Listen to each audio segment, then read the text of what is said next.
l'état de santé des transporteurs en Normandie, je dirais, il est à l'image de l'ensemble du territoire français, avec cette particularité peut-être plus spécifique pour la Normandie, celle du port du Havre, où les transports routiers de marchandises sont extrêmement impactés par les projets de réforme, notamment liés au canal Seine-Nord, qui va voir le jour et dont le gouvernement vient de nous annoncer, contre toute attente, que les travaux allaient s'accélérer par le versement d'un certain nombre de subventions qui étaient attendues de la part de l'État pour ces travaux.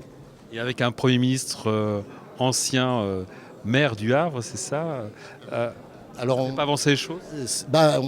On pouvait le penser au départ, et lorsque M. Philippe a été nommé à Matignon, nous étions, transporteurs en Normandie, presque rassurés. C'est pas le cas. C'est pas le cas, puisque aujourd'hui, peut-être que le Premier ministre a oublié le député qu'il a été et qui se levait au milieu de l'hémicycle pour dénoncer en termes assez violent, ou en tout cas extrêmement pertinent pour nous, le projet de Canal Seine-Nord. Aujourd'hui, c'est un homme qui donne un blanc-seing à ce projet qui fait craindre aux transporteurs normands d'être un peu asphyxiés par l'activité que va développer ce nouvel axe entre Paris et le nord de la France.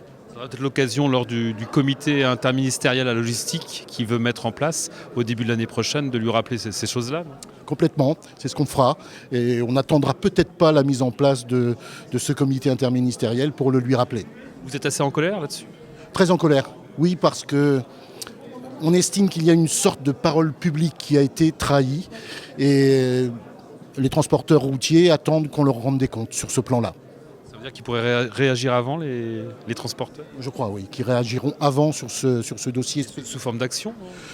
Sous forme, en tout cas, de prise directe de parole auprès du Premier ministre, notamment par l'envoi déjà d'un premier courrier. Dernière question sur l'incendie de l'usine à Rouen. Il n'y a pas eu d'impact sur le transport de marchandises dans la région ?